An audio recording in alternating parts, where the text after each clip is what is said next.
Hello, everyone, and welcome to another episode of the Wise Decision Maker Show, where we help you make the wisest and most profitable decisions. And today, we'll help you make the most wise and profitable decisions about remote training and virtual mentoring. So, when you're thinking about the future of work is overwhelmingly hybrid and remote. That's the reality. But many leaders are really worried about this. Many leaders are really worried about having a hybrid schedule of 1 to 2 days a week for employees, full-time, especially worried about full-time remote employees who are full-time remote. That's because they worry that it undermines collaboration. And specifically collaboration around how do you integrate new employees into the team, into the organizational culture? How do you provide them with on-the-job training, that mentoring, helping them understand what's actually going on and answering their questions immediately in the moment, so there's no obstacles and hesitations, and they can learn all those immediate little tasks, components of each task that they need to be a fully functioning, effective employee. It also impedes cross-functional collaboration from their perspective, because when you look at the research or the surveys, people are less connected, especially to people from outside of their teams. And the organizational culture suffers. Again, when you're looking at the surveys, overall, people are less connected to the organizational culture when they're in hybrid and remote settings than when they're in full-time in-person settings. So leaders often pursue full-time office return for these reasons. But that's a very big problem from the perspective of what employees want and the retention and, of course, recruitment that's necessary in today's tight labor market. We're dealing with the talent wars, and the talent wars means that if you're not winning, you're losing. You're losing really talented employees. Leaders do understand. They really do. I mean, when I've been talking to them, I've helped 17 companies and nonprofits transition, mostly companies transition to the future of work, to hybrid and remote teams. And I understand that most employees want either full-time remote work or a hybrid schedule. Most want a hybrid schedule. Most do want to see their coworkers sometimes. So maybe they want to come in maybe a day a week, maybe 2 days a week, some once a month, something like that.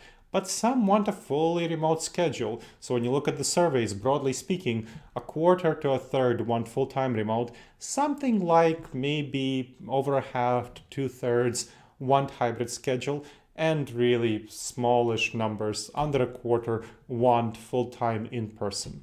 So that is what you're facing. That's what leaders are facing. And they're making pretty bad decisions. They're failing to adapt well to these needs of remote work, to integration of new team members, to on-the-job training for new junior team members. That's a problem because they don't adapt they don't adapt those best practices on how you collaborate effectively in remote settings and in hybrid settings.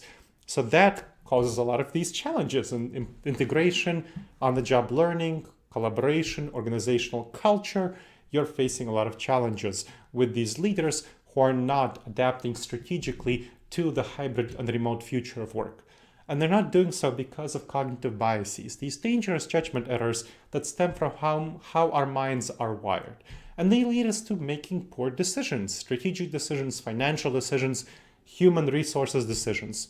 And so leaders fail to adapt innovative best practices on how to lead in the future of work. They're trying to go back to the past of work. That will not work because January 2020 will never be around again. People have fundamentally changed as a result of the pandemic. The many months, over a year of the pandemic and these new variants and all of these problems, people have changed fundamentally. Their values, what they value. They value flexibility a lot more, as you can understand from those surveys that show how much people want hybrid or full-time remote work. They favor really the schedule, these individual employees, but leaders really want to do what's comfortable for them. And they don't want to do what's in the organization's best interests without realizing it. It's not like they're consciously saying, I'm going to undermine the organization. That's not what's happening. But they're not realizing how their own intuitions and desires and feelings about what's right for the workplace are causing them to make seriously bad decisions. And these bad decisions are cognitive biases, the way that our mind specifically is miswired in the modern environment that goes wrong in many ways are called cognitive biases. And there are two big ones around on-the-job training, around integration of junior team members, and one of those is called functional fixedness. Functional fixedness. You might have heard of this as the hammered nail syndrome. When you have a hammer, everything looks like a nail. That's what functional fixedness is about. When we learn one way of doing something, whether it's hammering, something, fixing something, or whether it's collaborating, we tend to impose that same methodology in all other settings. We become fixed in the way that we do things. And that's a big problem because people tend to not accept new practices for how to collaborate effectively despite the context changing. So they try to fit a square peg into a round hole. That's a big, big problem. So leaders are failing fundamentally when they're trying to transition to hybrid and remote work, but are still trying to adapt their previous in-office ways of collaborating. And then they're wondering why they're not succeeding, and they're pushing for a full-time in-office return. And then another issue that's related to functional fixedness is called the not invented here syndrome. That's where people in leadership roles, leaders, don't like practices that are invented outside of their organizations. And so they reject them. It's called the not invented here syndrome. It's not invented here, therefore it's bad.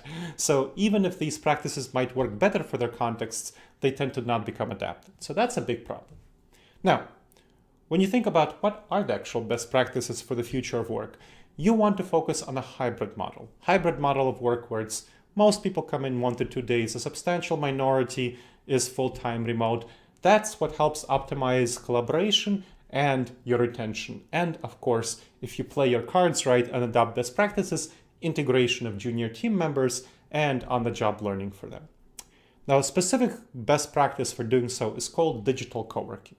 Digital co-working, remote co-working, it's basically where you co-work together, but not in the same place. You co-work in the same time in a shared virtual setting on a video conference call. So a good way to do it is to employ it daily for an hour or two. I suggest starting about an hour. If you have a lot of commitments for your team, you can start it at 1 hour a week and then ramp up. So 1 day a week for an hour and then ramp up to do it daily, every day for a hybrid team that's not in the office, and then every day for a remote team. That's the ideal timing for this digital co-working. So what you do is you get everyone together on the video conference call, you dial in, and you plan to work on your individual tasks. This is not for collaborative tasks. This is for your own individual tasks. So members start the time, briefly go around, each takes 15 to 30 seconds to share what they plan to work on. Then you turn off your microphones and you leave your speakers on. You can choose to leave your video on or not. And everyone works on their individual tasks. And of course, because your speakers are off, your microphones are off, you're not bothered by other people's sounds unless they deliberately choose to turn on their microphones, which they do if they have a question. And that's especially useful for junior team members who have a lot of questions and they want that on-the-job learning. Because on-the-job learning, what's that about? Well, that's about immediately being able to ask quick questions and get quick feedback. So it allows experienced staff to help with that on-the-job learning and shows them, junior team members, how to do these tasks. And virtually, it's quite helpful if they do it virtually because they can do screen sharing, which is harder to do in in-person settings. That's the benefits of digital co-working. It replicates the experience of working in close quarters, in those shared cubicle spaces. With a quick resolution of problems, you collaborate, you share your expertise, you can do things that you can't do in those cubicles, like screen sharing, that's not very easy to do. It allows people to bond, to socialize, integrate into the team. And it's not draining like the typical Zoom meeting because you don't have to engage with other people. You just answer questions when they have them. So this is very helpful. That's digital co-working. Now, another tool is mentoring in hybrid and remote settings. What you want to do is you want to pair junior staff, and junior staff, I mean someone who's been there for less than 3 years, with senior colleagues.